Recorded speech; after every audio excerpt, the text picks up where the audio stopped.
Bismillahirrahmanirrahim. Assalamualaikum warahmatullahi wabarakatuh.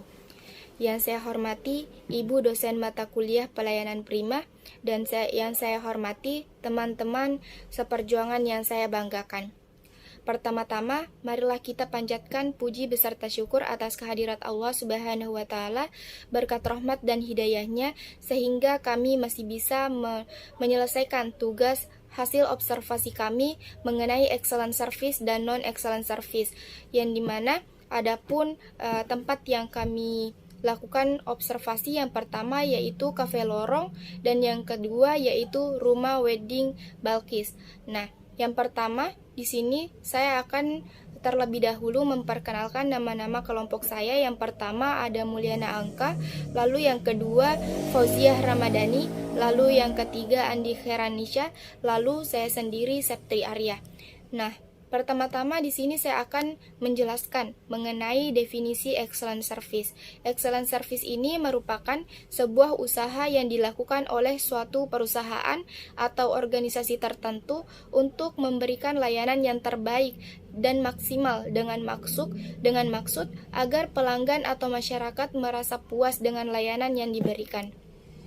Selanjutnya yaitu saya akan menjelaskan mengenai tempat observasi yang pertama kami, yaitu Cafe Lorong yang berletak di Jalan Salemba nomor 14, Jalan Sultan Alauddin, samping showroom Mitsubishi Gunung Sari, Makassar. Adapun jam operasionalnya yaitu setiap hari mulai dari jam 7 pagi sampai dengan jam 23 malam. Sistem order yang dipakai pada Cafe Lorong ini ada dua sistem. Yang pertama yaitu kita bisa datang secara langsung ke lokasi Cafe Lorong. Lalu yang kedua kita bisa memesan melalui media sosial ataupun online melalui FB, IG dan juga WA. Nah, adapun kontak yang bisa kita hubungi sudah tersedia di bawah. Lalu selanjutnya yaitu mengenai analisis pelayanan konsep AA6. Nah, yang pertama itu ada attitude atau sikap. Attitude sikap seorang karyawan di Cafe Lorong ini sangat ramah dan juga semua pelanggan karyawannya itu mampu menerapkan 3S, yaitu senyum, salam dan juga sapa. Lalu yang kedua yaitu ability atau kemampuan, yang dimana karyawan ini mampu memberikan pelayanan yang akurat sesuai dengan permintaan. Lalu yang ketiga yaitu appearance atau penampilan.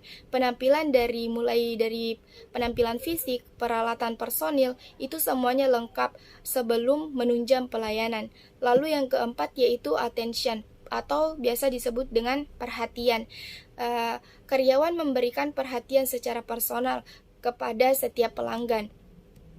Lalu yang kelima yaitu action atau tindakan. Pengetahuan dan kehormatan karyawan, kemampuannya ini bisa memberikan keyakinan kepada kita sebagai seorang pelanggan dan sehingga kita mampu mempercayai karyawan tersebut. Lalu yang keenam yaitu accountability atau tanggung jawab, yang dimana karyawannya mampu memberikan tanggung jawab perhatian secara personal kepada setiap pelanggannya. Selanjutnya yaitu analisis 4P. Yang pertama produk. Cafe Lorong menyiapkan menu yang beragam, yang dimana mulai dari minuman, cemilan, makanan berat, dan juga yang lain-lainnya. Lalu yang kedua, price ataupun harga. Harga sangat terjangkau, yang dimana dibanderol mulai dari makanan mulai dari harga 8.000 dan untuk minuman mulai dari harga 15.000 saja. Lalu selanjutnya yaitu promosi, yang dimana promosi yang dilakukan oleh Cafe Lorong ini adalah dengan cara memasang spanduk di depan kafe dan juga mencantumkan lokasi di Google Maps. Cafe Lorong juga melakukan promosi melalui media sosial yang saya sebutkan tadi. Lalu yang keempat yaitu place atau tempat, yang dimana tempatnya memiliki tempat yang cukup luas dan fasilitasnya yang sangat lengkap seperti AC, kipas angin, sehingga ini menciptakan kenyamanan bagi para setiap pelanggan.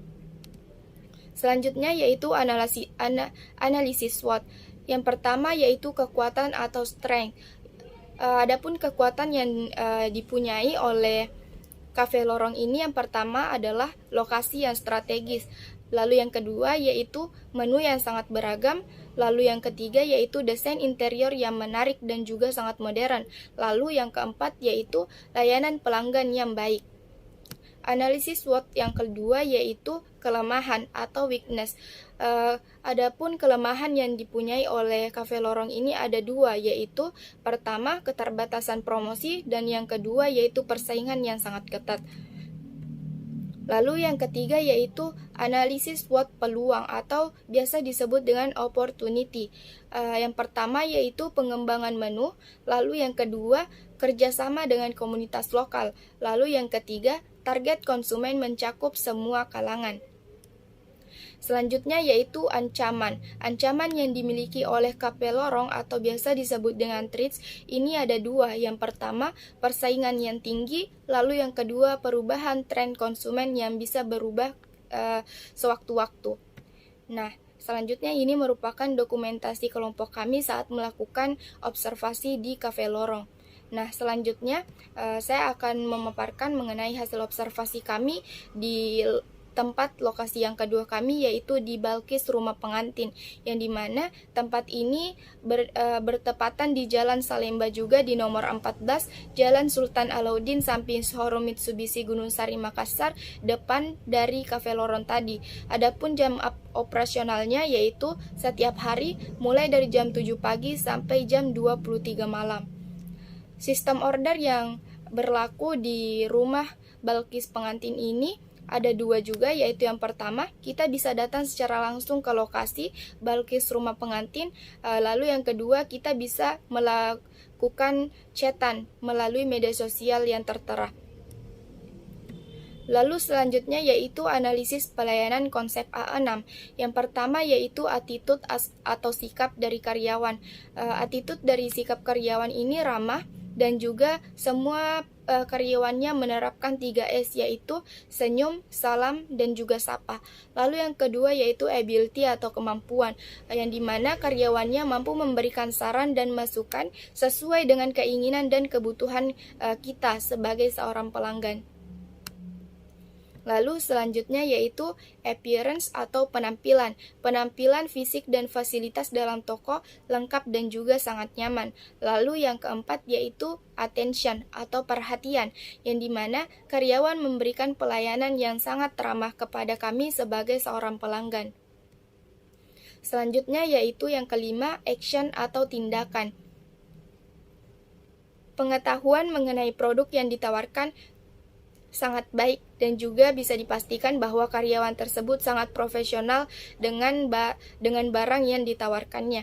Lalu yang keenam yaitu accountability atau tanggung jawab, yang dimana karyawannya dapat memberikan pelayanan sesuai dengan keinginan kita sebagai seorang konsumen. Selanjutnya yaitu analisis 4P pada analisis kedua kami di rumah wedding Balkis. Yang pertama yaitu produk. Produknya menyiapkan busana pengantin modern, busana adat, busana seragam, dekorasi pengantin, dan sebagainya. Lalu yang kedua yaitu price ataupun harga. Harga yang ditawarkan cukup terjangkau, yaitu mulai dari harga 5 juta sampai 50 juta, tergantung dari kualitas produk tersebut. Lalu yang ketiga yaitu promosi, yang dimana mereka melakukan promosi melalui brosur dan juga media sosialnya seperti IG, FB, dan juga WA. Lalu yang keempat yaitu place ataupun tempat, yang dimana observasi tempat ini memiliki tempat yang tidak terlalu luas tetapi memiliki fasilitas yang lengkap seperti AC dan kipas angin, sehingga kami sebagai seorang pelanggan cukup nyaman apabila melakukan pembelian di sana. Selanjutnya yaitu analisis SWOT. Yang pertama kekuatan atau strength. Adapun kekuatan yang dimiliki yang pertama yaitu kualitas dekorasi yang baik. Lalu yang kedua harga yang terjangkau. Lalu yang ketiga pelayanan yang baik. Dan yang keempat yaitu pemilihan bahan dan warna sesuai dengan keinginan itu sangat banyak. Lalu selanjutnya yaitu kelemahan atau weakness. Yang pertama yaitu kurangnya tenaga kerja, sehingga ini menyebabkan apabila mendapat banyak permintaan, mungkin dapat kewalahan. Lalu yang kedua yaitu ketersediaan bahan yang tidak stabil. Lalu yang ketiga yaitu ketersediaan tenaga kerja yang belum mencukupi. Selanjutnya yaitu peluang atau opportunity. Yang pertama, peningkatan permintaan dekorasi rumah pengantin. Yang kedua, peningkatan penggunaan teknologi untuk mempromosikan usaha. Lalu yang ketiga, peningkatan pemasaran melalui media sosial. Selanjutnya yaitu ancaman atau threats. Yang pertama, konkurensi yang kuat dari usaha rumah pengantin lain. Lalu yang kedua, perubahan harga bahan yang dapat mempengaruhi harga dekorasi juga. Lalu yang ketiga, yaitu ketersediaan tenaga kerja yang cukup. Dan ini merupakan dokumentasi kami saat berada di Balkis Rumah Pengantin. Baiklah, mungkin itu saja yang dapat saya paparkan dan dapat saya jelaskan mengenai hasil observasi kami di Cafe Lorong maupun di Balkis Rumah Pengantin. Apabila ada kesalahan kata maupun salah ucapan, saya mohon maaf. Kurang dan lebihnya mohon dimaafkan. Wassalamualaikum warahmatullahi wabarakatuh.